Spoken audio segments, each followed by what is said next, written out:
وابا الله الله الله يا بلاد الله.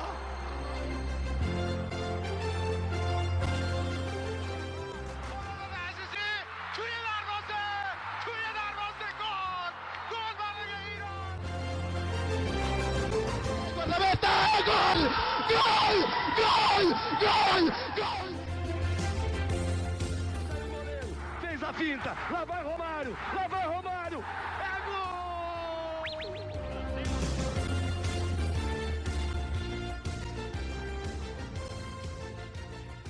Olá, seja bem-vindo você a mais uma edição aqui do ConteCast, o podcast do Conte Verde, a casa do futebol de seleções, e nesse mês de junho, mês de julho, com atenção mais do que especial para os torneios continentais. Hoje a gente fala de Eurocopa, mas também estamos falando de Copa das Nações da Oceania e de Copa América, então você fica ligado que a gente fala sobre tudo aqui.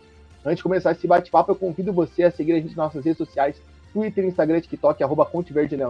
Lá a gente tem novidades todo dia, vídeos diários sobre as competições e também sobre temas mais que percorrem esse mundo do futebol de seleções fora dos torneios. Também é se inscrever aqui no Spotify, no YouTube, onde você estiver escutando esse podcast, para deixar seu like, seu comentário, sua avaliação. Fica ligado, porque a gente também está tendo os podcasts diários sobre os torneios, a gente solta por aqui, então se você não conferiu ainda, dá uma conferida, resuminho diário, todo dia que tem competição continental, todo dia de Eurocopa, Copa América e Copa das Nações da Oceania. Convido você também a se tornar um apoiador do Conte Verde, apoia.se/ConteVerde. R$10 por mês você ajuda a gente a se manter, a se estruturar e fazer um trabalho cada vez melhor. Se não puder ajudar financeiramente, compartilhe esse podcast com os seus amigos. Então, hoje é dia de a gente passar a régua na fase de grupo, já focar no mata-mata da Euro. A gente está gravando esse podcast na quinta-feira, dia 27. Sabadão, dia 29, já tem jogo, então vamos falar sobre o que aconteceu. Fase de grupos muito animada, muito divertida.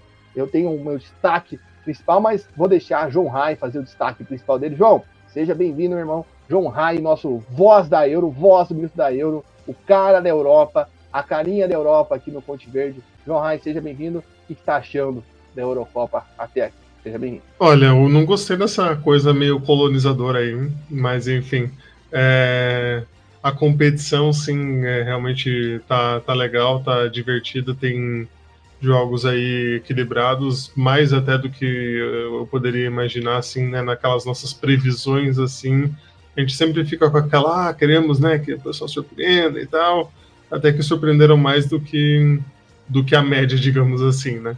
Mas acho que talvez eu fure o seu destaque, Salaf, né?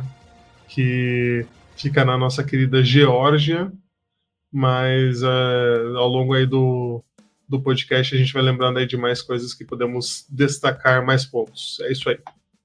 Exato, a gente tem muitos destaques positivos, surpresas, como você pontuou, mas também a gente tem muitos destaques negativos, né? Favoritos que não estão jogando muita bola. Alô, França, meus amigos de Paris.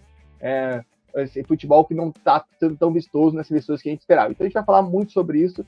E acho que, João, você falou de equilíbrio, uma coisa que marca o equilíbrio é que a gente não teve nenhuma goleada nessa Eurocopa, a não ser que você seja Arthur Henrique, um abraço para Arthur, e considere que 3-0 goleada. Eu não sou desse time, mas o João Rai também não, vocês não estão vendo, mas ele sinalizou na câmera isso. Mas eu não sou desse time 3-0 goleada, então a gente não teve nenhum placar, mentira, a gente teve na estreia. Eu esqueço às vezes que a estreia fez parte da Eurocopa, mas porque foi um jogo isolado. Tivemos uma goleada, 5-1, então se você estava me xingando enquanto estava no podcast, saiba que eu me corrigi. Tivemos na goleada a Alemanha vencendo a Escócia por 5-1, depois disso não tivemos mais goleada. Uma outra coisa que eu acho que é interessante a gente frisar, que é que todas as seleções marcaram gol, todas as seleções pontuaram. Nós tivemos, por exemplo, a Ucrânia, que foi a lanterna de grupo com mais pontos da história. Né? Nenhuma lanterna tinha feito 4 pontos até hoje num grupo de Eurocopa. Nós tivemos a maior vitória de inversão de ranking, né?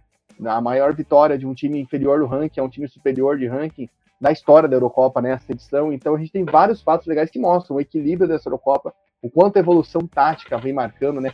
Você vai pegar uma seleção X, ela não é simplesmente uma seleção desconhecida que não sabe se retrancar, não, ela sabe jogar bola, né? E você não pode com salto alto, você tem que jogar bola. Se você não jogar bola, você é xingado. Alô, South Hate, a gente vai falar muito sobre você. Tua orelha vai ferver essa noite, ô mané.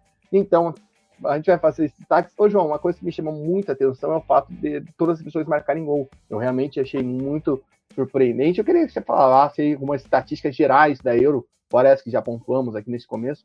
O que você tem anotado dessa fase de grupos da Eurocopa que te chamou a atenção nesse equilíbrio marcante aí desses primeiros jogos. É verdade, equilíbrio grande e surpreendente esse dado que você trouxe, e meio relacionado, né, a única seleção que não levou gols nesta Euro foi a Espanha, que ficou os 3 jogos aí sem tomar gols, e quem mais fez gols foi a Alemanha com 8 gols, né? Claro que a primeira partida já meteu 5, né?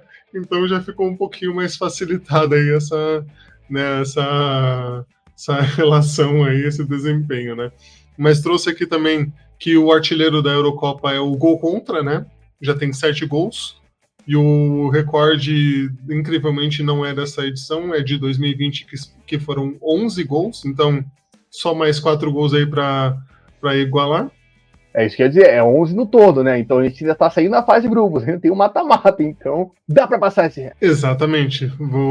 Os grandes artilheiros aí do gol contra vão trabalhar para superar essa meta. E aí uma estatística que também me chamou a atenção, que depois podemos discutir com mais afinco, né, quando formos falar da seleção da Geórgia, é que eles são quem tem mais desarmes e mais recuperações de bola, que são estatísticas de certa forma relacionadas, né? Então eles lideram, aí foi um número que me chamou a atenção nessas estatísticas gerais das seleções que encontrei ali no grande site da Eurocopa. Mas a estatística que me chamou muita atenção que eu passei hoje foi a que Benjamin Šeško foi o jogador que atingiu a maior média de velocidade num jogo. Isso aqui é uma informação rara, felicidade de se encontrar. Eu não tenho anotado aqui, peço até perdão no nosso ouvinte, mas estava passando hoje buscando umas informações e vi lá. A Federação da Eslovênia, inclusive, né, comemorando esse fato.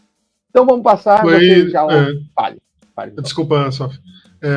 Ele passou de 36 km por hora, o grande atleta Šeško. É uma máquina de Šeško, o Šeško, né, no caso, é um jogador muito bom. Ficou devendo porque escrito gol, eu concordo, mas a gente vai falar sobre Eslovênia daqui a pouco. Bom, você que conhece o podcast, nossas edições pós-fase de grupos, foi assim na CAN, foi assim na Copa da Ásia, foi assim na Copa das Nações da Oceania. A gente passa primeiro falando dos eliminados, de quem tá indo bye-bye, indo embora, né? A gente sabe que a fase um pouco legal, vamos dizer assim, da Euro, da Copa do Mundo, desses torneios, é quando tá todo mundo junto, né? Porque tem essa expectativa, você vê todas as seleções, você vê a festa. Aí depois não, aí já é aquele ficou, não ficou, foi embora, tchau, bye-bye. Então tem esses quesitos aí que acabam marcando uma competição como é a competição como a Eurocopa, e chegamos nesse momento. Então, vamos falar primeiro do Grupo A, onde a Alemanha passou com 7 pontos, a Suíça ficou com 5, a Hungria ficou com 3, a Escócia ficou com 1. Ô, João, esse modelo de melhor terceiro colocado é uma realidade, quando você tem uma competição com 24 seleções, não tem muito o que fazer, né? Ou você vai fazer melhor terceiro, ou você vai fazer melhor segundo, para ir direto para as quartas. Então, mas é incrível que tem uma crueldade nisso, que foi o que a Hungria passou, né? A Hungria venceu o jogo contra a Escócia com um gol aos 55 do segundo tempo, né? Os 100 minutos no geral, no jogo lá que teve toda a questão envolvendo o Varga, né? Infelizmente ele já tá melhor, mas ele ficou a rodada inteira esperando 2 resultados. Um veio logo de cara no outro dia, que foi a Croácia, né? Tudo que aconteceu com a Croácia, vai falar da Croácia daqui a pouco, e depois ficou mais 3 dias esperando e nada. E nada aconteceu, né? Eram resultados até simples, por exemplo, se a Inglaterra tivesse vencido, a Hungria passava, por exemplo. Então, e aí a Hungria ficou nessa. A Hungria, que eu vi muita gente falando que ficou devendo o futebol, né? Acho que o primeiro jogo foi um baque disso. A Suíça veio muito intensa naquela partida. Acho que a Hungria esperava algo mais calmo, e aí foi acordar só no segundo tempo. E aí era um jogo que a gente já falou no começo, né? Que era um duelo decisivo. E a Escócia, que a gente não tinha tanta expectativa, que uma seleção que decaiu muito o nível em relação à temporada passada, né, quando conseguiu a classificação da Euro, com sobras no grupo que tinha da Noruega, tinha a própria Geórgia, e nessa Euro, né, nesse ano, não está conseguindo repetir um trabalho. E realmente, né, os jogos da Escócia, até o jogo contra a Suíça, foi um pouquinho mais interessante, mas ficou devendo muito futebol à seleção escocesa, para mim, uma das piores da Euro, se não a pior seleção da Euro, em quesito de futebol. Mentira, tem Inglaterra atrás. Mas queria que você falasse o que você viu dessas duas seleções que voltam para casa. A Hungria venceu um joguinho, a Escócia com empate, mas o que você viu dessas seleções que faltou para a seguir, além da sorte da Hungria, né? Que ficou dependendo da Inglaterra, aí é complicado, nem os ingleses querem depender da Inglaterra. Pois é, eu acho que a Hungria realmente apresentou mais futebol aí que a Escócia, pelo amor de Deus, né? Não jogou quase nada. Mas foi o que você disse mesmo desse jogo com a Suíça, era um jogo chave, porque né, a primeira colocada do grupo, a Alemanha, né, a seleção mais forte do grupo, a gente já imaginava que iria para vencer todos os jogos, ou, né, seria favorita de vencer todos esses jogos do grupo. Então o negócio era bater nas outras duas seleções, que foi, né, ela bateu na Escócia, que era o saco de pancadas, e aí quando foi com a Suíça, que era de certa forma, né, o confronto direto, não conseguiu. Você falou bem, né, eles chegaram a acordar ali no segundo tempo, buscar, criar chance e tal, criar perigo, o Szoboszlai ali, né, na equipe, mas não deu certo, aí não foi suficiente para que se classificassem. Aí também a média de pontos, digamos assim, né, da fase de grupos foi de certa forma alta, né, para se classificar, né, 3 pontos não era suficiente. Tinha gente falando, né, não, com a vitória aqui na primeira rodada, a seleção espanhola, a seleção alemã já estão classificadas. E não foi bem assim, né? Precisou de mais um pontinho ali, de mais uma partida melhor para que a Hungria pudesse se classificar.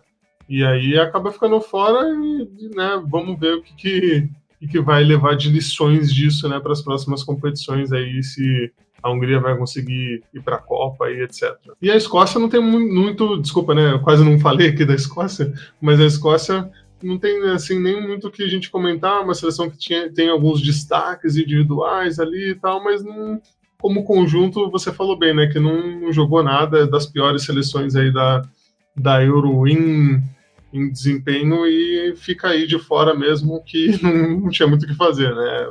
Não tinha muita confiança que iria bem, e realmente, né, talvez a gente possa dizer que foi uma seleção regular aí no desempenho que estava previsto, né? Pois é, como eu falei, a gente até tinha tocado isso na nossa prévia, é uma seleção que, do nível que apresentou nas eliminatórias, que venceu da Espanha, né, fez bons jogos, decaiu muito, né? A gente citou aqui, a Escócia perdeu para a Irlanda do Norte, né? A Escócia sofreu um pouco para ganhar de Gibraltar, né? Então, se bem que essa questão de amistoso pré-Eurocopa, a gente vai falar daqui a pouco, que ficou no zaralho, né? Porque não valeu muita coisa. Porém, é uma seleção que realmente não estava empolgando e mostrou isso, né? Foi regular nesse quesito de, não conseguiu surpreender tanto. Né? A Hungria fica em estamento, né? Até o jogo contra a Alemanha tentou equilibrar um pouco, mas é muito complicado. Fica aí essa questão, e é engraçado porque você falou essa questão de 3 pontos ter sido pouco. Teve seleção que passou entre os melhores terceiros com 3 pontos e não ganhou o jogo. E aí eu faço um apelo, que eu já fiz isso na Copa da Ásia, se não me engano, ou na CAN, que teve uma situação parecida com isso, é que não faz o menor sentido o saldo de gols ser levado em consideração em relação ao número de vitórias. O número de vitórias é um critério que tem que vir antes. Por mais que é raro você ter uma seleção que chegue a 3 pontos numa competição de 3 jogos com 3 empates, como a gente teve, né? Foi o caso da Eslovênia. Mas, o número de vitórias tem que ser o critério à frente do saldo de gols.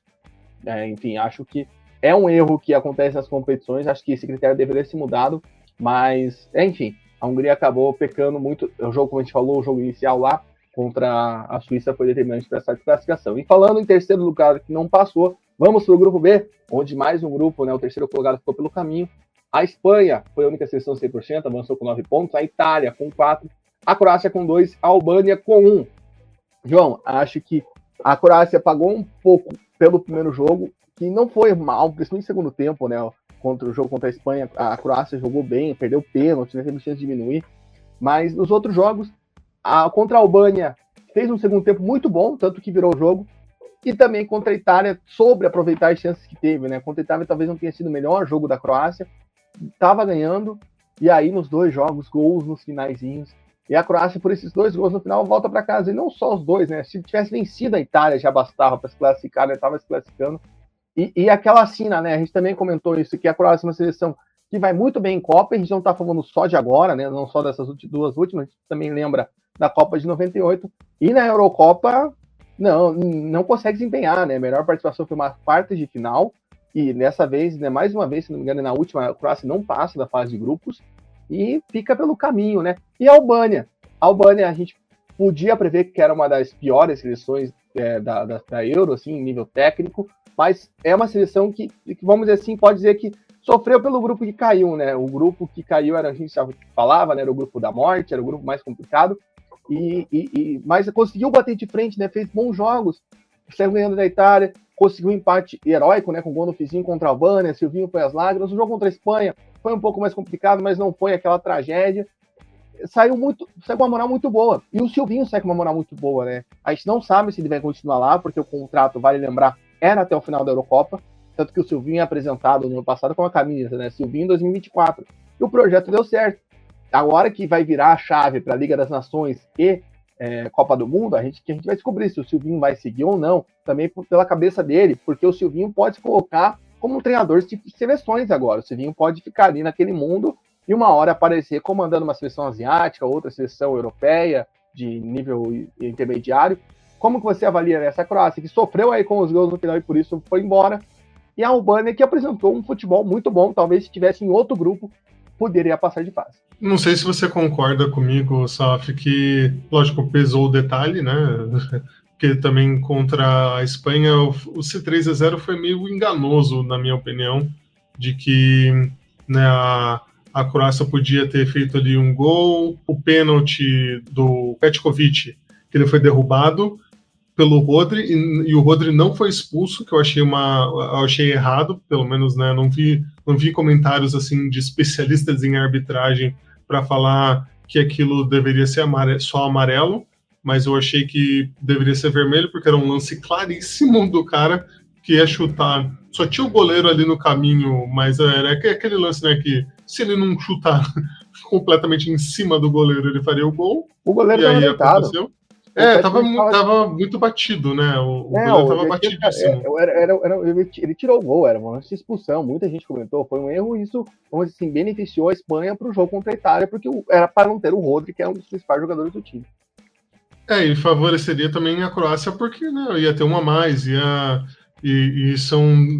uma seleção que joga com posse de bola também, então ia ocupar os espaços e tudo mais, etc. E aí isso prejudicou, daí foi para os outros dois jogos, não sei se pesou o físico, se pesou os jogadores mais né, os melhores jogadores serem mais velhos, e aí não conseguiram ali, não sei, aguentar fisicamente o jogo, apesar do Modric ser um craque de bola, né, que você não pode tirar o Modric da partida, porque um lance ele pode resolver, mas parece que pesou um pouco assim esse fim de geração da Croácia que se aproxima, né, que vem, né, cada vez mais brutal para essa seleção, que ainda não conseguiu ter essa renovação, né, que também não é tão fácil assim, né, de surgir uma geração também tão forte quanto foi essa geração croata, e aí fica de fora. E a Albânia, acho que serve de lição aí, de aprendizado para eles, de experiência, para uma seleção, né, que não tinha nenhuma moral europeia, chega aí, joga bem, faz grandes partidas, uma seleção que consegue ter certa organização. Acho que falta, né, jogador de mais qualidade mesmo, né? Acho que o futebol ali organizadinho, o Silvinho consegue organizar bem a seleção, mas acho que talvez pesa isso, né? Não ter aquela seleção, não ter a quem decidir ali muito, né? Uma seleção que pesa o elenco, talvez. Mas eu acho que em organização e tal, acho que o Silvinho teria que continuar aí como treinador da Albânia se eles querem almejar voos mais altos, né? Ir para uma Copa e jogar já a próxima Euro também e tal, né? Você falou da Nations League também, que daí a Nations League também vou falar que tanto fez como tanto faz. Mas classifica para Euro, né? Mas ainda assim, para mim, eu acho pra Copa do Mundo agora também. É verdade, eu achava que não classificava. Então tem seu valor. Desculpa aí, peço perdão aí aos defensores da Nations League, achei que não classificava para a Copa, mas classifica. Então, realmente, tem que fazer... Cortando todos os meus argumentos da Nations League, tem que fazer uma boa Nations League. Mas o importante é essa continuidade do Silvinho, ou que ele, né, tenha essa vitrine para treinar em outra seleção, ou voltar a treinar clube, que foi... Ele teve muito pouco tempo para treinar, né, Corinthians e Lyon, e já foi demitido. Então, vamos ver aí o que o futuro aguarda, torcendo pela nossa seleção da Albânia. Eu acho que é uma questão, o Silvinho voltar para o Brasil, pelo amor de Deus, acho que a gente reclama tanto que não tem treinador brasileiro. Pô, o Silvinho conseguiu se projetar muito bem nessa Euro. Se aparecer uma oportunidade para ele para uma outra seleção, ele tem que agarrar. Eu acho que essa ideia. E como a gente falou, eu até ouvi, acho que foi o Bertozzi que falou lá na ESPN, pode parecer possibilidade de ser esse andarilho mesmo, de seleções intermediárias. Você conseguir, vamos supor, uma Escócia, você ficar nesse nível de seleções, uma seleção africana, uma seleção asiática, que volta e meia tá na Copa do Mundo, é excelente. O Silvinho projeta seu nome para esse mercado, que é um mercado que a gente sabe, que é intenso, né? Que tem nomes carimbados, figurinhas carimbadas, e ele é um cara que tranquilamente pode aparecer por aí, né? A gente tem algumas seleções aí, né, não tão grandes, mas tem umas seleções, Mali, por exemplo, sem treinador, duvido muito que Mali, por exemplo, ia atrás do Silvinho, né? A Nigéria também, mas são só exemplos de mercados que ele pode explorar, dado essa boa campanha na Euro. Então acho que isso é interessante. Só para explicar essa questão da Nations League, é algo que mudou agora, né? A partir dessa Euro, dessa Copa do Mundo, perdão, que vai ser ampliada, a repescagem da Europa, que antes era os segundos colocados, vai ser a Nations League. Então no mesmo esquema da Euro, né? Os melhores de cada divisão lá, que não se considera a classificação. Então pode valer muito a pena para a Albânia, né? A Albânia, ela está na Liga B, obviamente tem, por exemplo, tem seleções que devem ir para a Copa do Mundo, como a Inglaterra, se o Southgate querer ir para a Copa, né? Ou se o Southgate esperar até lá, eu espero que não, com todo respeito ao Portão Sul, mas pode ser importante para a Albânia conseguir essa vaga, esse atalho. E você falou bem da geração da Croácia, né? Eu vi muita gente falando, né, quando o jogo contra a Albânia, meu Deus, como o Brasil perdeu para isso. É justamente isso, é uma geração que envelhece. O nível que a Croácia apresentava 2 anos atrás na Copa do Mundo era completamente diferente. Vale lembrar, a Croácia não fez uma Copa do Mundo excepcional em 2022, como foi em 2018, que foi o grande auge dessa geração da croata, né? Em 2018, sim, era uma seleção que envolvia, era muito legal. Aquela vitória espetacular contra a Argentina na fase de grupos, uma seleção que mostrou muito mérito para chegar onde chegou. Já em 2022, foi uma questão muito mais defensiva, da Croácia saber se comportar defensivamente. Sofreu contra o Japão, vale a pena lembrar isso, e contra o Brasil também, conseguiu se fechar, o Brasil achou um gol com o Neymar, aí acabou, todos os detalhes que a gente já conhece, mas coisas do futebol. Mas a Croácia, já em 2022, já vinha com essa decaída. Então, à medida que você vai decaindo, você não é uma peça de reposição, você tem que colocar o Modric lá com 39 anos, que é o cara que fez o gol mais, é o jogador mais velho a fazer um gol na história da Eurocopa, né? Tem esse dado também. O Cristiano Ronaldo ainda não bateu, né? O Cristiano Ronaldo ainda não fez gol. Quando o Cristiano Ronaldo fizer um gol nessa Euro, se fizer, ele vai bater com essa marca para ele. Mas no momento é do Modric essa marca. Então, tem essa questão. Então, à medida que você não renova e vai mantendo a geração, isso deve pesar. E acaba pesando, né? Mas a Croácia também, dessa vez, o que ela teve de sorte na Copa do Mundo foi levado pro azar, né? Que foram esses gols aí no finalzinho dos jogos. Passando pro Grupo C, o Grupo C que foi um dos grupos mais alegres de ver, né? Nossa senhora, que alegria. Assistir a Inglaterra, de Southgate, o grupo que teve só uma vitória, que foi justamente na Inglaterra, e a única seleção que perdeu nesse grupo foi a Sérvia, que acabou indo embora. João, acho que dá para dizer um pouco que a Sérvia conseguiu adiar a sua despedida, né? Não conseguiu jogar bem nas partidas, fez um gol salvador no último lance contra a Eslovênia, né? Que daí prorrogou um pouco da esperança, mas mesmo o jogo contra a Dinamarca demorou muito. Mitrovic, mais uma vez, bem apagado, né? Dentro daquilo que a gente espera dele na seleção, dentro de tudo aquilo que ele representa para o futebol, para o nível de atacante que ele é, né? Apareceu muito pouco. Vlahovic teve mais destaque, digamos, na seleção sérvia, mas faltou muita coisa aí para a Sérvia, que precisava de uma vitória contra a Dinamarca, por exemplo, para se classificar, e o jogo foi muito burrado, parecia que, sei lá, a certo ponto que as duas seleções iam passar em caso de empate. Não foi assim. A Sérvia foi para a sua primeira Euro, se despede e teve mais treta, vamos dizer, fora de campo do que em campo, né? Questão do jogo da Albânia contra a Croácia, enfim. A Sérvia contra a Inglaterra, né? Essa questão muito. Teve a porradaria antes, né? Que a Albânia contra a Croácia teve a questão dos cânticos. Bem lembrado, João. E a Sérvia chama mais atenção pelo extra-campo do que pelo campo.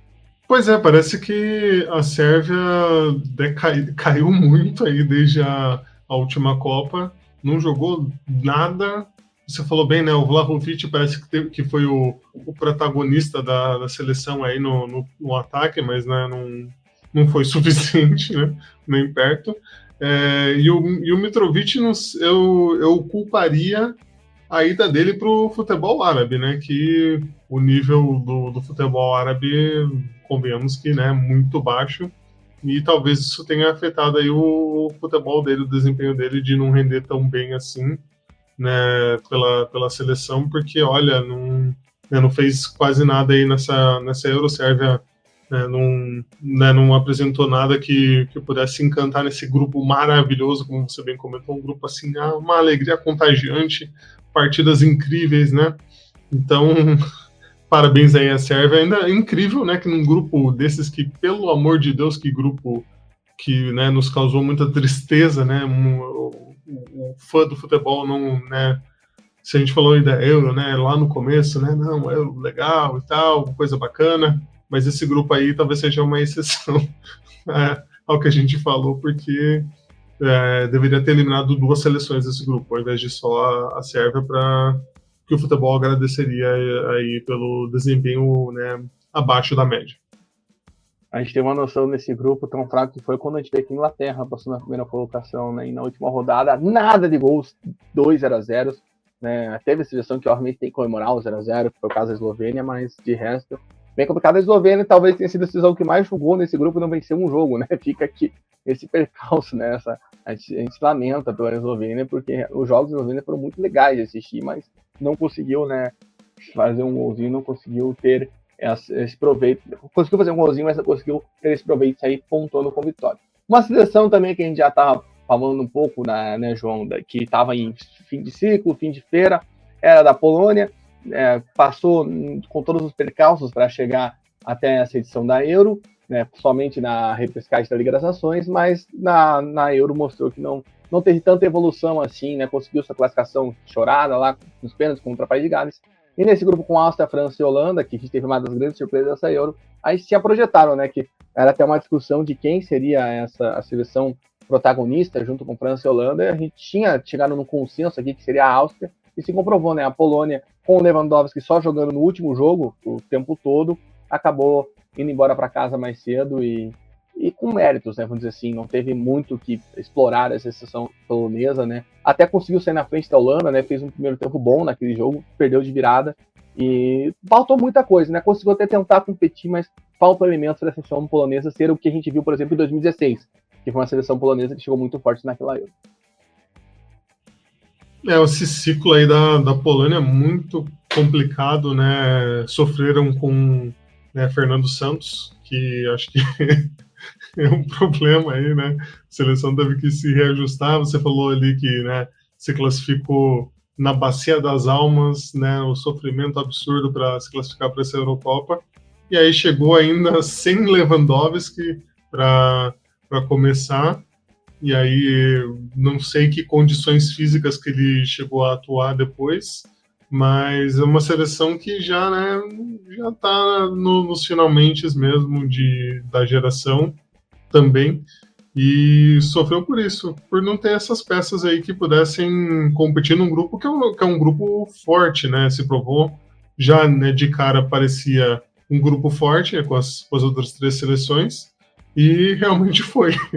E aí ninguém deu muita brecha para a Polônia para eles poderem chegar com alguma classificação e ficaram de fora merecidamente aí talvez aí um top 3 das piores seleções, talvez. E fica só o destaque mesmo, talvez tendo um futebol tão inferior assim, conseguiu um empate contra a França, né, o Lewandowski fazendo um golzinho de pênalti ali também, para não sair no 0.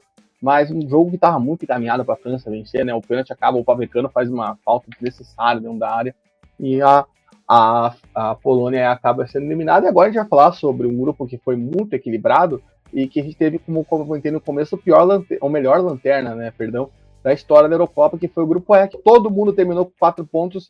E, João, no fim das contas, um dos resultados, para mim, até agora, mais surpreendente dessa Euro, pesou, né? Que foi a derrota da Ucrânia para a Romênia por 3-0.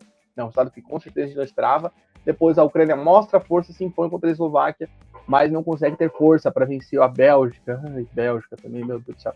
Mas não conseguiu ter essa força para conseguir bater de frente, né? Era a única seleção, vamos dizer assim, jogando por alguma coisa na última rodada, no segundo tempo principalmente, né? Já que estava todo mundo se classificando com empate, menos a Ucrânia era que precisava do gol. E os ucranianos vão embora aí com esse sentimento amargo, né? De conseguir fazer 4 pontos, né, que uma pontuação, igual você falou, que é para ser um corte para a classificação, mas como todo mundo ficou com 4 pontos, aquela derrota, né, surpreendente, podemos dizer assim, na estreia pesou e pesou muito. Exatamente. A Ucrânia, eu vou falar que a Ucrânia, para mim, merecia mais se classificar do que a própria Bélgica. Que a Bélgica foi, nossa senhora, uma seleção que não fez aquelas coisas. A Ucrânia levou essa sapatada da Romênia, mas depois apresentou um futebol legal, e você falou que faltou um negocinho, faltou um detalhezinho ali para fechar o caixão da Bélgica, mas o morto não quis falecer naquele momento, né? Ele morreu, mas passou bem. Mas eu acho que mostrou como era um grupo realmente equilibrado. Eu não lembro qual dos grupos que a gente falou que era o grupo da morte, se era esse aqui, ou se era outro. Acho que era outro, né, Sof? Eu acho que era, porque eu lembro do Arthur falando uma coisa que era tipo um grupo que onde o equilíbrio era maior, né? Enfim, vou consultar o Arthur, mas continue com o seu raciocínio. Mas realmente eu acho que a Ucrânia fica nesse sentimento meio, né, amargo de ter feito 4 pontos e outras seleções aí terem passado com menos, mas foi o detalhe mesmo de um grupo tão equilibrado de não passar, né, o saldo que eles levaram ali da Romênia terem ficado com um saldo de -2 e a Eslováquia com um saldo 0, e aí isso acabou dando, né, a classificação para a seleção da Ucrânia, mas, aliás, não dando a classificação para a seleção da Ucrânia, dando a classificação para a Eslováquia, e é surpreendente até, né, a própria Eslováquia tá passando, mas, né, coisas do futebol. Acho que a gente não tem muito assim o que falar de grandes problemas ali, como a gente falou nos outros grupos, né, não, tal coisa. A Ucrânia foi esse vacilo aí da Romênia mesmo que acabou com tudo, né, mas de resto, acho que a gente vai falar depois da Bélgica. Acho que a Bélgica, como pareceu que não mereceu, assim, foi até vaiada, né, no final do último jogo, vai dar adeus logo aí essa Eurocopa, mas comentaremos depois. Não queremos o seu abraço, De Bruyne, né, que o De Bruyne foi lá comemorar com os torcedores e a torcida meio que expulsou ele de lá. Foi uma bela cena dessa última rodada da Euro, né. Acho que entra um ponto bem específico que você falou aí nessa questão da Eslováquia, que é a questão, a Ucrânia não venceu a Bélgica, a Eslováquia venceu, né, que foi a grande zebra desse grupo, né, até mesmo mais que a Romênia. Então, quem surpreendeu passou, a Ucrânia não conseguiu ser esse fator surpresa, né, contra a Bélgica, que também não fez uma grande Euro, né, então tem esse ponto aí, a Ucrânia acaba pecando para voltar mais cedo para casa. E a gente estava na dúvida do grupo da morte do Arthur, não é esse grupo, é o grupo F, é o grupo de Portugal, que ele tinha projetado, e de fato, né, um grupo que teve mais emoção do que a gente esperava, e quem ficou pelo caminho foi a Tchequia, né, nós tivemos Portugal e o Turquia com 6, a Geórgia com 4, a Tchequia com 1, né, a gente vai falar muito sobre a Geórgia daqui a pouco, mas, João, falar sobre a Tchequia talvez tenha sido punida por alguns fatores, né, vamos dizer assim, porque o jogo contra Portugal não estava jogando quase nada, mas conseguiu achar um gol e acabou tomando o gol da virada nos minutos finais, né, basicamente no último lance do jogo. Aí contra a Turquia também, que era um jogo de classificação, teve uma expulsão ali responsável no primeiro tempo, até mesmo conseguiu empatar o jogo, pressionar, porque estava um gol da classificação, mas daí deixou espaço atrás. A Tchequia acho que acabou um pouco da mística, né, a gente brincava que a Tchequia era muito leão de Euro, né, porque chegava na Euro, era muito forte, mas chegava nas eliminatórias da Copa do Mundo, sumia, e acabou. Vamos ver se vai inverter, né, vamos ver se vai ter a Tchequia de volta na Copa do Mundo após 20 anos, para fazer valer essa questão, mas fica aí esse destaque, né? A Tchequia não conseguiu render aquilo que a gente esperava. Teve também o desfalque do Schick, né? Na última rodada, o Schick teve uma lesão no jogo contra a Geórgia. Também pesou para que a Tchequia não conseguisse a virada, mas o que a gente viu, vamos dizer, da Tchequia em temperaturas normais de pressão, com o jogador, né, com 11 em campo, no jogo 11 contra 11, e também no jogo que não era contra um carrasco contra Portugal, que precisava se defender, foi um jogo bom até mesmo contra a Geórgia, mas acabou também tomando aquele gol de pênalti no finalzinho. Mas enfim, queria que você falasse aí o que você viu da Tchequia, que faltou, né, para a República Tcheca conseguir essa classificação que não veio nessa edição. Olha, a Tchequia não jogou mal mesmo, acho que fez 3 jogos dignos contra Portugal. Portugal realmente era favorito e fez valer ali o favoritismo, e acho que outro detalhe também a Tchequia foi meio meio Atlético Paranaense, né, tomando gol no final, que não conseguiu administrar de alguma forma os resultados, né, para poder sair melhor. Você falou que aqui no jogo contra a Turquia até, né, eles chegaram a empatar, e aí aos 94 minutos a Turquia vai lá e faz o gol da virada.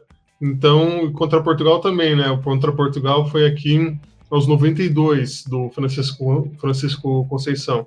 Então, um detalhezinho, a atenção ali que precisava ter a mais, que faltou, e aí acabou que não aconteceu essa classificação. Mas é uma seleção que realmente não jogou mal, né? Jogou bem, conseguiu ser competitiva, e também encontrou talvez, né, a gente também vai falar sobre isso depois, encontrou uma Geórgia numa grande fase, né, que talvez, né, num prognóstico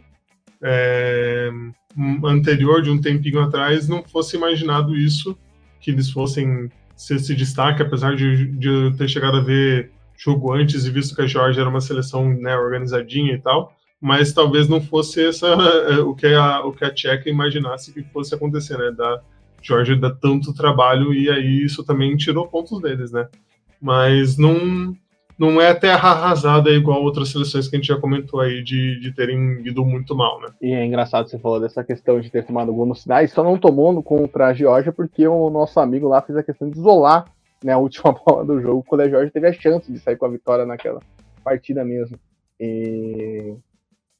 Só uma curiosidade é que esse jogo contra a Turquia foi muito ponto, né, de que era esperado, né, porque a Tcheca com 10 se lançou à frente, óbvio que ficou um espaço e a Turquia conseguiu matar o jogo ali, não foi nenhuma questão muito de azar, mas contra Portugal realmente foi a última bola ali do jogo, foi pecaminoso até, vamos dizer assim, para a Tcheca. E agora, João Rai, você vai decidir, a gente vai falar das oitavas pelas chaves ou pelo dia e horário de cada jogo? Você vai decidir agora, nesse exato momento. Vamos de dia e horário, só. Então, dia e horário, a gente começa pelo confronto entre Suíça e Itália, que acontece no sabadão, dia 29, a 1h da tarde. João, se alguém fala de ferrolho suíço em 2024, essa pessoa não assiste futebol por uns 10 anos, né? Então, parabéns, você acabou de adquirir o diploma de ignorante do mundo da bola. E a Itália, cara, a Itália é surreal, né? Porque a gente falou dessa questão de 3 pontos, eu tinha me tocado nisso, até vendo Futebol no Mundo, que eles falaram hoje, que eu me toquei, que a gente falou, a Itália, se perdesse aquele jogo contra a Croácia, ainda poderia classificar, né, com melhor terceira. Com a situação que ficou, a Itália teria sido eliminada, porque a Itália tinha saldo pior que da Eslovênia, né? A Itália ia ficar para trás, a Eslovênia ia ser eliminada, ou seja, aquele gol do Zaccagni, no último lance do jogo, tem toda a magia do futebol italiano, né? A galera comparando o gol com o Del Piero, enfim, toda essa loucura, e é o seguinte, tem muita gente assustada, porque querendo ou não, a gente vai pegar as chaves, né, do mata-mata, esse lado da Itália é um lado muito mais, eu digo tranquilo, mas os favoritos, a maioria dos favoritos estão todos do outro lado. A Inglaterra é a seleção pesada do lado da Itália junto com a Holanda, e a Inglaterra é a Inglaterra, né, então não tem muito o que falar de Inglaterra nesse exato momento. Então isso pode aliviar, mas a gente tem uma Suíça, que é uma seleção muito boa, com jovens jogadores, né, jogadores que vêm fazendo uma boa Euro e que podem dar uma projeção melhor para essa seleção, como eu brinquei ali, essa questão de ferrolho suíço ficou no passado, né, a gente não tem mais tanto esse ponto, e agora, além, claro, dos veteranos, a gente tem o Xhaka aparecendo, tem o Shaqiri que meteu um golaço, e aí a gente tem os jogadores da Suíça fazendo uma boa Euro, né? A Suíça que bateu de frente, quase passou na primeira colocação, né? Se a gente tá falando de gol no final, tomou um gol no finalzinho da Alemanha, que tirou a primeira colocação do grupo, no fim das contas mostrou uma chave mais fácil, mas tem essa questão da Itália ter que propor o jogo, e aí vai ser uma outra questão também pra gente avaliar nessa partida contra a Suíça, e os suíços vindo aí dessa quase classificação na primeira colocação, do jogo contra a Hungria, que também a gente comentou muito, que foi um jogo muito bom, né? O que você espera aí desse duelo de duas seleções? Uma que não vou dizer tranquilidade, mas apresentou um bom nível de futebol, e a Itália no eterno drama que é o futebol italiano nesse século, podemos dizer assim. Eu concordo, eu acho que a Suíça jogou um bom futebol, foi mais criativa, não teve essa coisa de vamos só defender, né? Acho que esses novos jogadores da seleção deram uma dinâmica melhor, uma seleção que na transição ali, né, conseguiu ser eficiente. e acho que vai ser um jogo bem difícil para a Itália. A Itália, lógico que no mata-mata pode mudar essa chave de, né, jogar esse futebol que foi mais ou menos, né? Teve seus momentos de brilho ali, mas também teve momentos de que, né, justificaram a ausência da Itália nas Copas, porque também não teve aquela regularidade, altos e baixos, podemos dizer assim, né? Então, para essa partida de mata-mata aí, vamos ver se a chave da Itália vira para realmente, né? Porque a gente sabe que a Itália é uma seleção, a gente não precisa falar aqui, né? Que a Itália é uma seleção copeira, que, né, aos trancos e barrancos pode chegar lá e beliscar um título, né? Beliscar, ele tá entre as primeiras colocadas. Mas essa Suíça tá com bons prognósticos também para poder surpreender e passar da Itália. Então acho que quem ganha no final das contas somos nós por podermos ver um jogo desses, que vai ser um belo confronto, né? E você falou, né, da chave, realmente esse lado, digamos, da Itália e da Suíça é um pouquinho mais fraco, e com seleções que não estão apresentando aquele futebol, como a Inglaterra, né? E os Países Baixos, que também não me inspiram muito a confiança, mas iremos comentar depois sobre essas seleções, senão vamos dar spoilers antecipados. Pois é, já a gente chega no jogo da Holanda, mas eu tava meio com algum trabalho, tava tentando lembrar o nome do atacante, o Ndoye também, para mim faz uma excelente Euro, né? O Akanji também, zagueiro, também é outro que faz um ótimo campeonato. Então, a Suíça vem com novos valores, com novos jogadores e conseguindo aí mostrar um bom futebol para crescer, para, né, atingir nível, para brigar, né? Para fazer um jogo equilibrado contra a Itália. Acredito que esse jogo vai ser um dos mais equilibrados dessas oitavas de final. Pensando mesmo nesse aspecto de oitavas de final, né, de seleções que já estão voltadas com foco em brigar pelo título, enfim, chegar mais à frente, não só participar e conquistar pontos. Agora a gente vai para o segundo duelo que vai ser o da Alemanha contra a Dinamarca. João, a Alemanha, eu estava refletindo muito, porque a Alemanha a gente tratou muito como uma decepção ano passado. E talvez a gente tenha até esquecido, né, com aquele começo, acho que a gente entrou no mundo de fantasia, né, que a Alemanha, olha só, goleando em casa na estreia, acho que tá vindo com tudo, Nagelsmann ajeitou o time, e acho que principalmente o jogo contra a Suíça tirou um pouco dessa ideia, né, a Alemanha não foi com aquele time totalmente reserva, né, e também pelo nível de qualidade que você pode apresentar, né? A gente tem o exemplo da Espanha, que jogou o time reserva e foi muito bem, né, e talvez ainda haja essa desconfiança na Alemanha justamente pelo nível inferior, né, a gente vai lembrar, a Alemanha mais perdeu do que ganhou no ano passado, né, foi top 5 decepções aqui do Conte Verde das seleções de 2023. Então é uma seleção que não teve nível, vamos dizer assim, tão elevado ao longo da última temporada, dos últimos ciclos, né, de data FIFA, e talvez tenha isso faltado, né, que na nossa cabeça, essa memória talvez tenha sido esquecida pela goleada logo de estreia, um jogo ok contra a Hungria, mas ainda é a Alemanha. Mas em compensação a Dinamarca também não é a seleção que empolga tanto, né, não foi, talvez, aqui lembrou a Dinamarca da última Euro, né, a Dinamarca, inclusive, só passou na segunda colocação por conta de um cartão amarelo para o auxiliar da Eslovênia, um negócio muito bizarro. E, enfim, João, como que você vê aí esse duelo, que tem, acho que a Alemanha como favoritismo, mas a gente tem que ficar de olho o que é a Alemanha dessa Eurocopa de 2024. Eu acho que realmente eu coloco a Alemanha como favorita contra a Dinamarca, mesmo a Alemanha tendo esse futebol que, né, o começo ali foi, nossa, goleando, atropelando, começando em casa, com moral, mas esse jogo com a Suíça mostrou que eles precisam ainda ter, né, correções, precisam melhorar. Lógico que sempre pode melhorar, mas ao mesmo tempo não estavam naquele nível que se imaginava que estavam para ser a grande favorita dessa Euro. E aí o mata-mata, que é a hora da verdade, a hora das definições, que a gente vai ver quem vai realmente sobressair. Mas a Dinamarca vem desse grupo também, né, da Inglaterra, que foi um grupo que ninguém inspirou nada. Então isso acho que pesa, né, desse futebol bem abaixo, se classificar pelos cartões, pelo cartão do auxiliar, com 3 pontos, né, que a gente já bateu nesse ponto aí algumas vezes, né, de que 3 pontos é uma pontuação baixa, né, para essa fase de grupos, e ainda se classificou. mas eu colocaria a Alemanha como favorita para passar da Dinamarca. Aí para frente, o que vier para frente, aí a gente vai falar em outros programas aí da Alemanha, mas para passar da Dinamarca eu acho que está suficiente, só. Pois é, a Dinamarca eu acho que teve um bom nível de futebol no primeiro jogo contra a Eslovênia no primeiro tempo, depois decaiu muito, e no jogo contra a Inglaterra, acho que foi até uma boa atuação, até porque conseguiu sair com empate, por mais que a Inglaterra não colabore, né, para que tenhamos um bom nível de jogo, né, mas a Dinamarca acho que conseguiu até fazer proveito, poderia ter sido com a vitória, e no jogo contra a Sérvia acho que foi um jogo muito burocrático, nessa questão de, se a gente não perder aqui, a gente está classificado.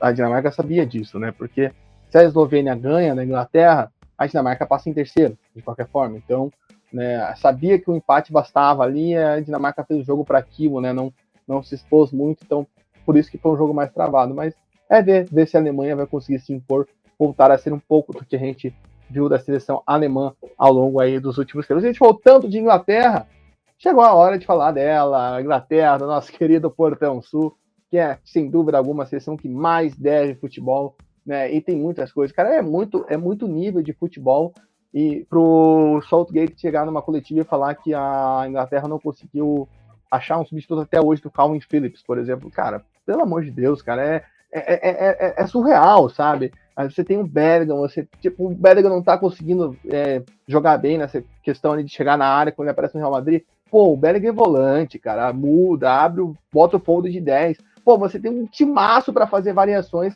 e não, a única variação do Southgate é bola no Saka, bola no Walker, bola no Saka, bola no Walker.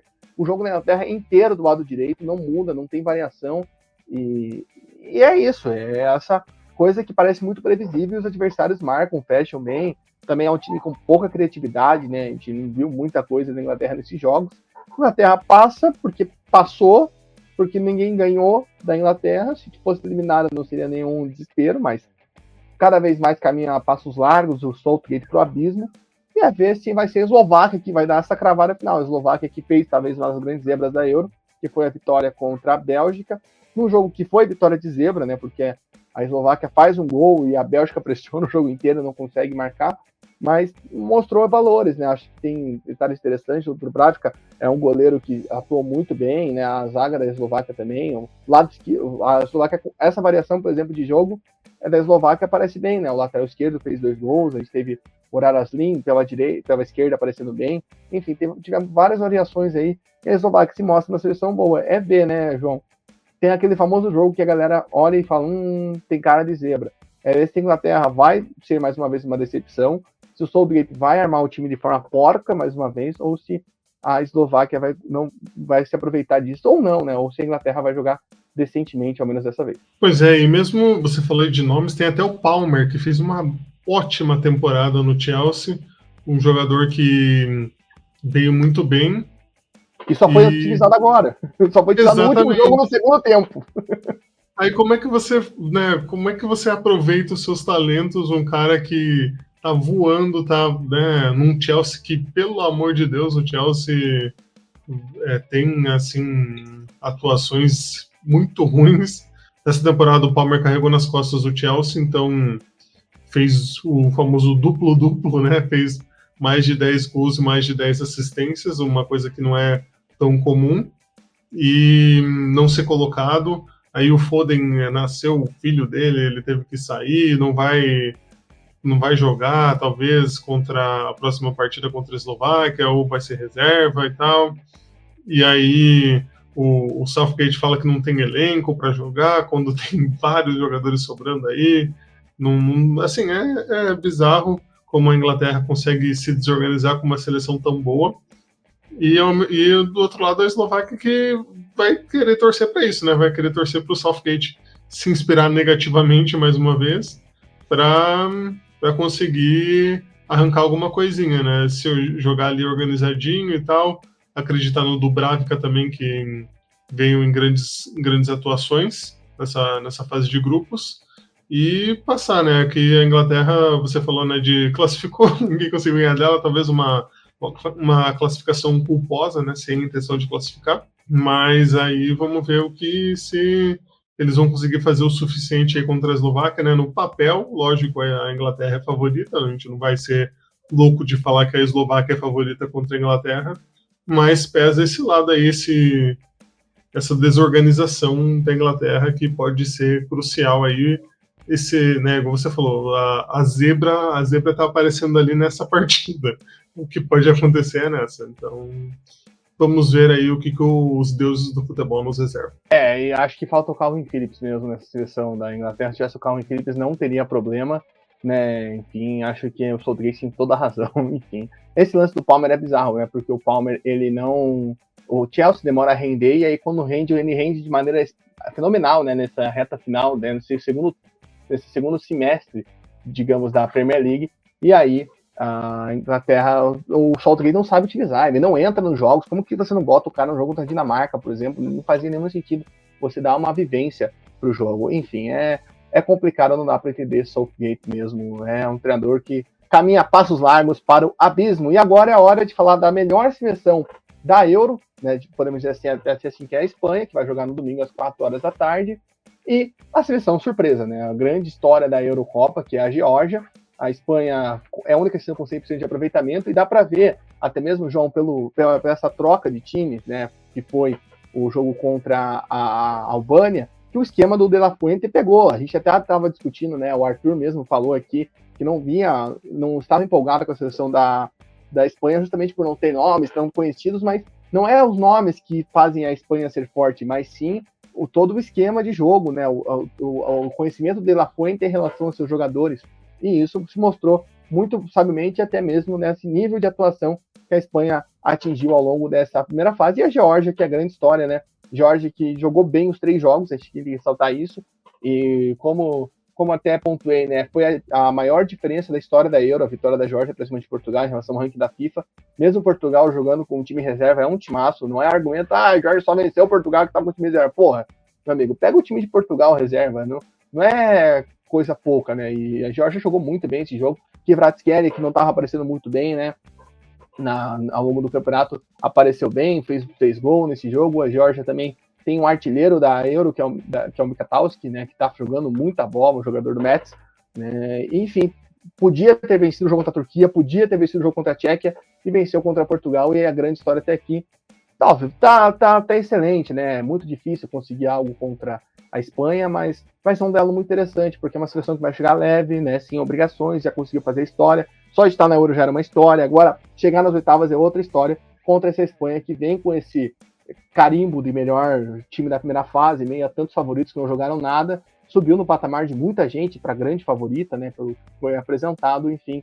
O que dá para esperar desse jogo aí, que vai acontecer em Colônia? Eu acho que a Espanha justificou o favoritismo, foi das únicas aí que realmente falou, não, vamos levar a sério essas 3 partidas aí, a gente precisa ganhar os 3 jogos, senão a gente vai passar vergonha. E como fizeram, ganharam. Acho que realmente é uma seleção que não fica presa nos passes só, na posse de bola por si só, consegue infiltrar mais, consegue se aproveitar ali dos pontas e dos meias chegando para poder criar perigo. Não depende tanto do atacante, do Morata ou quem chega ali de referência, até porque o Morata, para ser, né, para depender do Morata é meio complicado, porque ele tem o costume de perder gols impedido, né? Mas acho que tem a seleção talvez que mostrou mais repertório nessa Euro, mostrou que já desde o começo que veio para competir, veio para brigar pelo título, diferente aí das outras seleções que a gente já comentou e que iremos comentar, que estão devendo alguma coisa, tem alguma desconfiança em cima, e a Espanha parece ser essa seleção que não se abalou e vem ainda inteira para jogar esse mata-mata. E aí do outro lado a Geórgia, como você falou, é o jogo da vida deles, e ao mesmo tempo o jogo que eles podem aproveitar, que eles não vão ter peso de classificou, não classificou, não vai ser isso que vai fazer a campanha deles ser um fracasso. Então eu acho que Isso pode favorecer aí para eles conseguirem criar mais, mas ao mesmo tempo, né, vamos ver se eles vão conseguir segurar todo esse futebol que a Espanha apresentou de conseguir ser uma seleção que não, né, dá aquela martelada para marcar e marca, né, não tem essa dificuldade de fazer o gol, de chegar ao gol. E tem uma história curiosa, né? Você falou de Portugal, né? Que acho que 11 jogadores da Geórgia, né, anos atrás, quando eram, né, crianças ou adolescentes ali, estavam na inauguração de uma escolinha, e o Cristiano Ronaldo, que foi para a inauguração da escolinha, e tem a foto lá, o Kvara e outros jogadores com o Cristiano Ronaldo, e, né, todos esses anos depois eles se reencontram. E você vê como essa geração foi formada lá atrás, né? É bizarro isso, né? Como todos esses jogadores já estavam lá jogando juntos e estão até hoje jogando pela seleção. Isso não é algo fácil de se encontrar no futebol, né? De ter essa formação tão longa, de os caras jogarem a base e tudo, e aí irem para a seleção, jogarem uma Euro nesse nível que eles apresentaram, né, todos esses anos depois. Então, vamos ver aí que história prevalecerá, mas também mais um jogo legal que a gente vai ter aí na Eurocopa. É um trabalho forte que existe no Dinamo de Tbilisi, né, que é o time que inaugurou essa escolinha que você falou. E a gente tem outro destaque, né, que a gente não pode esquecer, que é o Mamardashvili, né, que faz uma Euro sensacional, jogo contra Portugal, já são mais de 20 defesas ao longo da Euro, então é um cara que realmente vem no nível muito alto de atuação e acaba aí sendo um destaque também defensivo. Acho que é muito legal que a Geórgia não é aquela zebra que chega por acaso na fase de grupos, na fase de mata-mata, é uma zebra que fez valer, né? Óbvio, é uma zebra porque a primeira Euro, não era uma seleção que estava cotada para ir para a Euro, até mesmo dentro desses playoffs da Liga das Nações, né? Talvez uma Grécia estava mais cotada, né? Que foi justamente a seleção que a Geórgia eliminou, mas consegue mostrar força, consegue mostrar futebol, acho que é o mais importante. A Geórgia mostra futebol, não mostra só o Kvaratskhelia fazendo gol. Tanto que o Kvaratskhelia não é nem o principal destaque da equipe nessa Euro, como a gente já pontuou, né? O Mikataudi aí é o artilheiro da Euro, né? Atrás do gol contra apenas, então acho que é uma questão importante da gente destacar que a Geórgia mostra um futebol, e vamos ver como vai ser contra a Espanha, que joga bola, pratica o futebol, como já diria o outro. E agora a gente parte para segunda-feira, dia 1º, e o primeiro dia 1º é o jogo entre França e Bélgica. João, se a gente pode ter aquela expectativa de jogo ruim, mas eu acho que foi o inverso, porque acho que as duas seleções sabem que estão devendo, né? Já falou a situação da Bélgica, os torcedores negaram a própria seleção, falaram, vou embora, cara. Pelo amor de Deus, vocês não jogam nada. E a França também, que por mais que tenha vencido, né, só fez 2 gols, e se a gente vai lembrar, um gol foi o gol contra a Áustria, e um gol de pênalti de Mbappé. Ou seja, de resto, não teve gol com bola rolando, peca muito, né, essa questão. O Mbappé tirou a zica da Euro, mas eu acho que justamente é isso, né, a França tem que mostrar futebol, e é um jogo contra o adversário que ela tem condições de mostrar. A Bélgica é complicado, né, a Bélgica já veio de uma Copa do Mundo muito fraca, e até mesmo, acho que o Arthur uma vez falou pra gente que, a gente tem que tomar cuidado, né, porque eliminatória engana muita gente, né, porque o grupo da Bélgica era realmente fraco, se a gente for parar pra pensar, né, na eliminatória da Euro. Era um grupo com Azerbaijão, com Estônia, com uma Suécia que não veio pra a eliminatória da Euro, né, não jogou quase nada, e aí acabou passando até com sobras, mas mostra que não foi muito isso, não teve tanta evolução assim com a saída do Roberto Martinez, né, e a França que também está devendo, mas a França a gente sabe que pode, nesse momento, esperar algo dela, né, para conseguir reabilitação nesse jogo que, por um lado, se a gente for olhar, a gente fica com aquela carinha do Ed Carmona, né, tipo, estou esperando um jogo horrível, mas do outro a gente pode esperar um jogo bom, justamente para as equipes saberem o que estão devendo e o que precisam fazer para evoluir dentro do futebol. Acho que o De Bruyne, na Bélgica, foi assim, quem fez alguma coisa, mas não vou dizer que fez algo suficientemente bom. O Lukaku vem numa fase horrorosa. Eu tenho até aqui o número de chutes no gol que o Lukaku deu, foram 10. O Lukaku deu 10 chutes ao gol e não produziu nada. Muito mal, só foi melhor que o Cristiano Ronaldo, que teve 12 chutes no gol.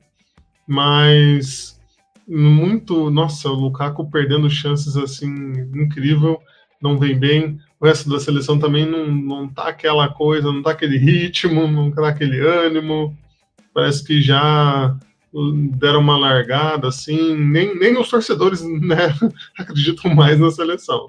Normalmente, né, o torcedor tem essa, de seleção principalmente, né, tem aquela esperança, não, vamos lá, vamos acreditar. Eles já falaram, vamos embora logo, que a gente não acredita em vocês, não.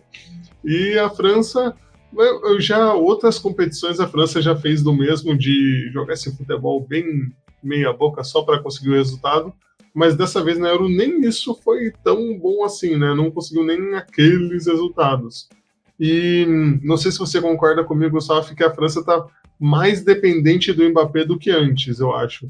Acho que está mais dependente dele estar num dia melhor, e como, né, um dos jogos ele foi atingido e quebrou o nariz, e no outro ele não jogou por causa disso, eles ficaram, né, à mercê do resto da equipe, que não fez aquilo que era esperado, mesmo tendo um elenco bem forte, bem recheado de bons jogadores ali, que não conseguiram produzir o mesmo. Então, eu acho que vai passar da Bélgica, porque a Bélgica é a Bélgica, que está nessa fase horrorosa, talvez ainda siga com aqueles problemas de relacionamento pessoal, que também sabemos que eles têm, mas vai passar por causa disso, por circunstâncias aí do adversário, que se fosse um outro adversário mais, né, complicado, poderia ser aí uma coisa a se preocupar aí com os franceses, né, para os franceses ligarem um alerta, mas como pegou um adversário que não está naquelas, né, está pior do que a França,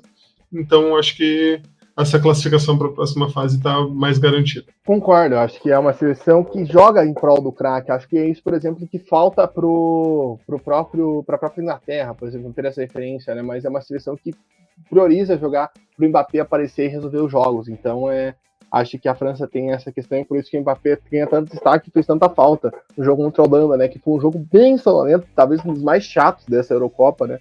Só ganha, acho que, dos jogos que foram empate e propôs na última rodada. Mas tem essa questão. Agora veio o Mbappé, né? Ele reclamava da máscara e mesmo com a máscara ele dava uns passos absurdos nesse jogo contra a seleção da Polônia. Então ver como que ele vai se acostumar com esse utensílio aí que ele tem que usar. Já comemorou lá Vitor Osimhen, né? Acho que fica esse destaque, tirando a máscara na hora da comemoração. E um ponto interessante, né? Você falou do Lukaku, o Lukaku meteu 3 gols nessa Euro, né? Mas os 3 foram anulados. Isso também é uma marca inacreditável, né? Que o Lukaku acabou sofrendo aí 2 jogos contra a Eslováquia, inclusive, que até a gente falou que era um jogo que a Bélgica criou, teve oportunidades, mas não conseguiu sair com a vitória, não conseguiu nem empatar o jogo, né? Enfim, fica esse proveito. E aí, vamos agora para o outro jogo do dia 1º, que será entre Portugal e Eslovênia. João, Portugal era a seleção que a gente estava esperando. Acho que, não sei se chega a um nível de decepção muito grande, mas é, de certa forma, uma decepção, porque só conseguimos, vamos dizer, jogar um jogo no nível que a gente estava botando lá no alto, que foi a partida contra a Turquia, né? E até mesmo porque a Turquia deu um gol, inclusive, né? Para que Portugal ficasse mais tranquilo no jogo. De resto, realmente, o jogo contra a Tchequia sofreu muito, conseguiu a virada no último lance, e contra a Geórgia, mesmo com o time reserva, vem aquilo, né? Que a gente falou. Se a gente está esperando o De La Fuente com um padrão de jogo na Espanha e consegue ver isso com reservas, com o time reserva de Portugal não foi assim, né? O Martínez não conseguiu impor mesmo padrão, né? Portugal estava muito nervoso, inclusive, nesse jogo contra a Geórgia. Acho que esse é um ponto negativo, né? Chama atenção até mesmo o Cristiano Ronaldo, muito nervoso nessa partida. E chorando lá por causa de um pênalti, tomando cartão amarelo por causa de reclamação de pênalti, cara. O cara como o Cristiano Ronaldo realmente tanto quanto estranho. E aí fica essa questão, né? Aquilo que a gente tinha falado, será que Portugal não está ainda preparado para jogos grandes? Né? Já teve o Antônio Silva fazendo uma brilhante estreia em Eurocopas, né? Entregando 2 gols, que o pessoal tá bem feliz com ele lá em Lisboa. E contra essa seleção da Eslovênia, que, cara, para mim é a melhor seleção do grupo da Inglaterra. Penou por não vencer, né? Perdeu uma vitória no último lance contra a Sérvia. Né? Não venceu ainda nunca na história da Euro e está nas oitavas de final. Acho que não vai ser uma presa muito difícil para Portugal. Mas o futebol, né, que a seleção da Eslovênia apresentou foi o melhor do grupo. Até mesmo estava conversando com alguns amigos e eles até citaram que o treinador da Eslovênia, o senhor Maciej Kek, fosse treinador da Inglaterra, por exemplo, ele já teria feito a Inglaterra ganhar 3 euros, né, com o time que tem. Porque se com o time que a Eslovênia tem limitado até mesmo o Chesco, que não está fazendo a grande Eurocopa, né, como a gente estava esperando dele no começo, ele conseguiu armar o time muito bem nos 3 jogos. Imagine se ele tivesse elenco, né, se tivesse mais jogadores de qualidade. Enfim, como que você vê esse jogo aí de Portugal tentando mostrar, né, seu favoritismo, tentando se reconsiderar após essa derrota contra a Geórgia? Bom, óbvio, era o time em reserva, mas de qualquer forma pesa. Exato. Acho que a Eslovênia realmente foi uma seleção bem digna, que eu não imaginava que fosse apresentar essa qualidade. Deu uns vacilozinhos ali, tomar gol no final. Contra a Inglaterra também não conseguiu, né, sair com a vitória e tal, mas vai dar trabalho, né? Vai dar trabalho aí para Portugal, que tem essa coisa de você não saber se eles estão tão inteiros assim ou não, porque também deu aquela iludida de Portugal está invicto há não sei quantos jogos lá, jogando com o Roberto Martínez, que realmente foi uma melhora, né? Porque do que estava antes para o Roberto Martínez, realmente a seleção conseguiu crescer e... Claro que o Santos é difícil, né? Porque o Fernando Santos, coitado, né? E aí chega para essa Euro e não consegue tudo isso, né? Como você falou antes do time reserva de Portugal, você me falou, não, Portugal vai com o time reserva. Eu fui ver lá a escalação, falei, tá de brincadeira, né? Esse time reserva de Portugal aí não é reserva de muita seleção. Então, não era para jogar esse futebol tão fraquinho aí que apresentou, né? Foi bem estranho essa atuação de Portugal, e isso que gera as dúvidas, né? De como é que esse time tá onde que tá a cabeça desse time. E até eu falei pro Sof esses dias, né, que uma preocupação da mídia portuguesa era as diversas invasões de campo, tanto nos treinos quanto nos jogos, para as pessoas que queriam tirar fotos com Cristiano Ronaldo. Esse abuso aí dos torcedores de invadir o campo, e que eles estavam temendo, meu Deus, pode acontecer alguma coisa, vai que acontece alguma coisa grave com os jogadores ou alguma coisa assim. Então, até isso virou aí questão lá para Portugal, mas eu acho que vai ser um confronto que Portugal é favorito, lógico, né? Cristiano Ronaldo cresce em jogo grande, é um cara que, se tá inteiro, vai fazer diferença, parece estar inteiro, né? Não parece estar com lesões dessa vez. E Portugal tem, né, um elenco que a gente não precisa falar que é superior ao da Eslovênia, mas se a Eslovênia, né, também ao mesmo tempo conseguir controlar o jogo de Portugal, jogar ali direitinho, vai começando a causar esse nervosismo, causar essa tensão, né, da seleção que quer resolver o jogo, que quer matar logo o jogo, que pode acontecer com Portugal aí, o que a gente falou aí desse último jogo, que estava uma seleção muito irritada, e isso pode ajudar aí a Eslovênia a querer surpreender, mas acho difícil que Portugal não passe, né, para as quartas de final. Você falou das invasões, né? As invasões, o jogo contra a Turquia, principalmente, né? Parou várias vezes o jogo, né? Por conta de invasões de torcedores, chegou até a ser um tanto quanto bizarro. E, cara, você falou da sequência de vitórias, né? Que Portugal passou nas eliminatórias com 100% de aproveitamento, não perdia desde aquela derrota contra o Marrocos na Copa do Mundo. Quem tirou essa sequência foi a Eslovênia, na data FIFA de março. Olha só, foi 2-0 amistoso da Eslovênia contra Portugal. Enfim, quem sabe, né, tem aí um precedente muito recente, né, para a Eslovênia conseguir, né, fazer que Portugal, vamos dizer assim, deslize, né, nas suas mãos. Vamos ver se vai conseguir impor aquele jogo, né, que foi realmente uma vitória surpreendente dos eslovenos. Muita gente não esperava e mostrava um pouco dessa força. Eu até bem destaquei isso antes, né,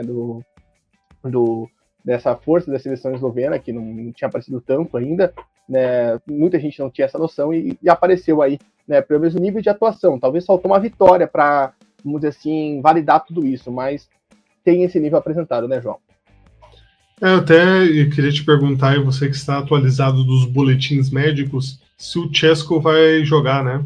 Ainda não há uma definição, né? Ele saiu com uma lesão no jogo contra a Inglaterra, e você falou que, né, faltou esse nível de intensidade, mas ainda não há uma definição. Ainda há essa dúvida quanto ao Chesco. Lembrando, a gente está gravando isso aqui na quinta-feira, o jogo é só na segunda, né? Então ainda há esse tempo, vamos dizer assim, para se estabelecer quanto ao quadro clínico de Benjamin Chesco. E até mesmo você falou desse jogo contra a Inglaterra, né? Foi um jogo que no primeiro tempo a Eslovênia foi muito bem, atacou, criou chances, e no segundo tempo acho que já chegou aquela informação, o empate basta, deu uma segurada e conseguiu parar o time de Southgate, né, conseguiu o 0-0 que precisava. E aí, agora chegamos no último dia com o Romênia e Holanda, um duelo que talvez a gente não esperava na circunstância que está, né, com a Romênia como primeiro colocado e a Holanda como uma das melhores terceiras. João, a Romênia, eu falei lá no começo, que a gente estava falando da Escócia, de seleções que a gente não podia levar em consideração os amistosos de pré-euro. A Romênia é o maior exemplo disso, porque a Romênia, para quem não sabe, empatou com Liechtenstein, né? Então e Liechtenstein ganhou posição no ranking da FIFA, inclusive com esse empate, né, na última atualização. E então, quando você empata com Liechtenstein, você chega aquele empatou com a Bulgária também, se eu não estou enganado. Então, as duas seleções bem inferiores, e aí, né, pesa, né? Você acaba desconfiança em relação à seleção da Romênia, mas a Romênia, principalmente o primeiro jogo, né, mostrou muita força, e não só venceu, como venceu muito bem, né? A gente tem vários jogadores que mostraram muita força, muita qualidade. O Ratil, né, que acho que é um dos grandes destaques dessa Euro, né? Para quem não sabe o que eu tô falando, é o lateral de cabelo azul da Romênia, que joga no Raio Vallecano, que ganhou uma atração muito grande, além do filho do Hagi. Mas, enfim, a Romênia, principalmente aquele jogo, mostra futebol, e aquele jogo acabou fazendo valer, né? Porque depois era um jogo equilibrado contra a Eslováquia, e principalmente no segundo tempo foi um jogo de comadre, né? Podemos dizer assim, né? Para garantir o empate. E a Romênia, pelo saldo de gols, aí conseguiu essa classificação na primeira colocação. Óbvio, recebe esse presente grego de pegar a Holanda? Recebe presente grego. Mas é uma Holanda que não conseguiu encontrar seu melhor futebol, né, João? Teve que suar para vencer a Polônia, né? Contou com a Ake muito inspirado, depois daquele jogo preguiçoso contra a França, e caiu no nó tático da Áustria, né? No último jogo da fase de grupos. Tem muita gente projetando esse jogo para pênaltis. Eu acho que não, acho que até mesmo porque foi a partida contra a Bélgica da Romênia, talvez a Holanda possa ter, vamos dizer assim, mais nível de jogo, né? Mas, enfim, o que você espera aí desse confronto, que é um tanto quanto surpreendente pelas circunstâncias que chega, né? Romênia, que para muitos, eu tô levantando a mão aqui, era a seleção mais fraca dessa Euro, e aí chega aí nas oitavas com uma força um tanto quanto surpreendente. Eu coloco a Holanda também como favorito. Eu acho que a Romênia fez, como que eu posso dizer, combateu o bom combate, né?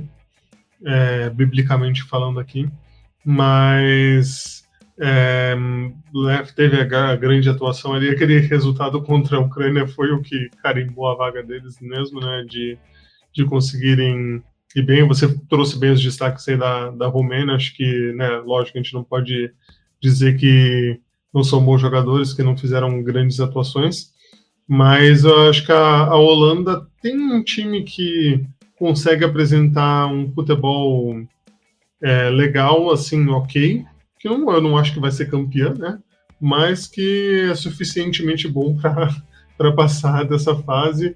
E, né, esse jogo contra a Áustria foi um jogo disputado, foi um jogo bom, que a Holanda também apresentou, né, apesar de ter levado aí uma virada do Ralf Rangnick, que é o treinador, né, da Áustria, muito elogiado pelo nosso grande amigo Luiz Fernando Filho, né, e que realmente virou ali e conseguiu, de certa forma, surpreender os holandeses.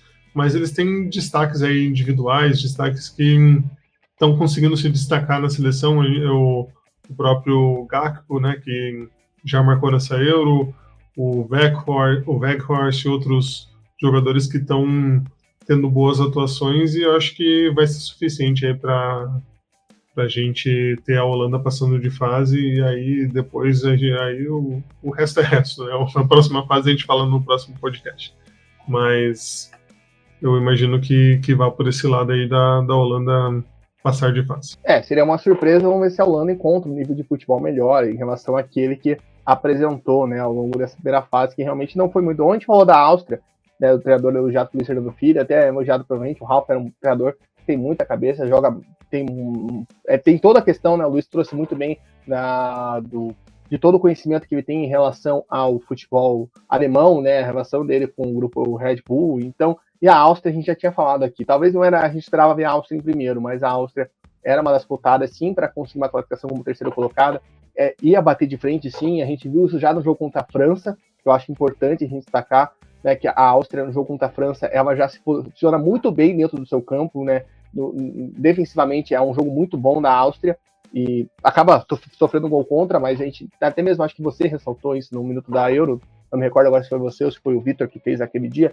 mas foi legal que foi destacado isso, de justamente uma seleção que soube se comportar muito bem, acabou um azar tomando gol, mas depois, né, se postou muito bem contra a Polônia. Contra a Holanda era um negócio incrível, né, que parecia que queria fazer o gol, eles iam lá e faziam, né, porque a Holanda lá empatava o jogo, tcharam, gol da Áustria, né, então, e a Áustria agora vai fazer o último duelo contra a Turquia com relação, né, ao que também a gente projetava anteriormente, é uma seleção que cresceu na Euro, né, o jogo contra a Geórgia foi o melhor da Euro, acho que para mim, para muita gente que assistiu aquela partida e conseguiu uma vitória importante naquele confronto, e depois sacramentou isso contra a Tchequia também, num jogo um tanto quanto eletrizante, né, que a gente já citou aqui, a Tchequia com um a menos indo para cima, mas o que esperar? Acho que a Áustria é favorita esse confronto, pode até ser favorita nessa chave com a Holanda, né, porque essa é a chave, vamos dizer assim, né, que passado esses dois confrontos se enfrenta, e mostra futebol para evoluir, né, digamos assim. Acho que a Áustria é um grande destaque positivo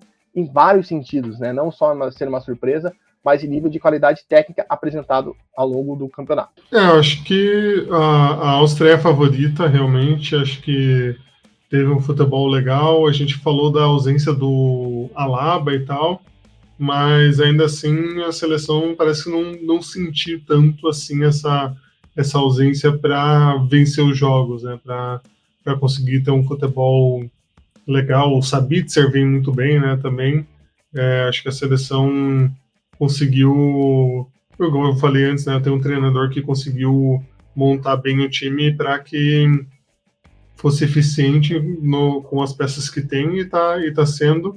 E a Turquia surpreendeu, né?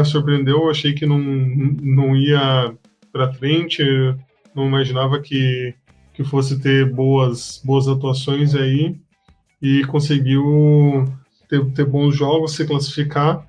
Mas acho que para por aí, né? O time de Çalhanoğlu e o Mas, que tiveram aí boas atuações, não vai passar para frente, não vai conseguir passar da Áustria, mas uma atuação digna aí da Turquia. Acho que ficam boas lições e bons valores aí que vão poder ser utilizados para o futuro, para a Turquia voltar a ter um destaque um pouco maior, né, do que já chegou a ter. Teve essas gerações de baixa aí, né, da seleção turca, que não esperava nenhuma confiança, e agora volta aí com jogadores tendo boas atuações. E vale lembrar, né, a gente falou do melhor jogo, se foi Geórgia-Turquia, também teve o golaço da Euro, que foi do Arda Güler, né, porque não teve um gol mais bonito que aquele, que surreal o chute que ele acerta. E acho que a Áustria fica esse destaque também. A gente tem a defesa muito bem postada, como você falou, o Sabitzer jogando muita bola, né, o Arnautovic também aparecendo muito pro jogo e não só fazendo gol. Acho que isso é muito interessante, uma seleção que aparece de várias maneiras, de várias formas no ataque, e vai se mostrando aí cada vez mais forte para surpreender ao longo da Euro. E agora é a hora do palpite de João Rai. João, vai lá, os 8 duelos aí. Pode ir na ordemzinha das chaves, a ordemzinha que tá aparecendo para você. Pode só falando quem passa, quem fica pelo caminho. Se você acha que um jogo vai para os pênaltis, é a hora do seu palpitaço. Vamos lá, eu vou aqui na ordem que está aparecendo para mim, que não foi a ordem que eu escolhi. Espanha e Geórgia, eu acho que passa a Espanha. Aí, Alemanha e Dinamarca, eu acho que a Alemanha. Portugal e Eslovênia, Portugal. França e Bélgica, eu vou de França. Romênia e Países Baixos, eu vou de Países Baixos. Áustria e Turquia, eu vou de Áustria. Inglaterra e Eslováquia, eu queria muito a Eslováquia, mas vai passar a Inglaterra. E Suíça e Itália, eu vou de Itália passando. Cara, até iria na mesma que você, mas eu vou colocar a Suíça em relação à Itália. Acredito que essa geração suíça vai conseguir a classificação. E vou dar uma zebrinha, sim, para a Eslováquia. Acho que vai ter uma zebrinha. Acho que vai ficar entre isso e também o jogo da Romênia também pode ser uma zebra. E a Áustria passando não é nenhuma zebra. Então a gente vai conseguir falar sobre isso no próximo podcast. Você fique ligado no Minuto da Euro, que a gente vai falar mais sobre esses jogos, mais sobre essas partidas, né, sobre as oitavas de final, quem passar para as quartas de final, diariamente aqui no Fonte Verde. Então se inscreva aqui no Spotify, no YouTube, onde você está escutando esse podcast. Não esquece de deixar o like, sua avaliação, seu comentário, sua interação aqui embaixo com a gente. Também siga a gente nas nossas redes sociais, Twitter, Instagram, TikTok, @ConteVerde_. É muito importante para você acompanhar o nosso trabalho diário. Se puder, apoia.se/ConteVerde com R$10 por mês. Você não apoia, nos ajuda a crescer cada vez mais esse projeto. E se não puder apoiar financeiramente, apoie compartilhando esse podcast com seus amigos que estão acompanhando a Euro, que querem saber mais e querem saber o palpite de John Ryan, que estará de volta aí ao longo do minuto da Euro e também no próximo podcast depois da oitava de final. Valeu, John Ryan! Valeu, Soaf, mais um podcast aí entregue e vamos aguardar aí, vamos ver se acertaremos as nossas previsões para as oitavas de final da Eurocopa. Falou! Fala, meu amigo, obrigado a você que esteve com a gente. E a gente encontra aí ao longo das coberturas do Conte Verde. Fica ligado. Conte Verde, o caminho da Copa do Mundo e da Eurocopa passa por aqui. Até mais.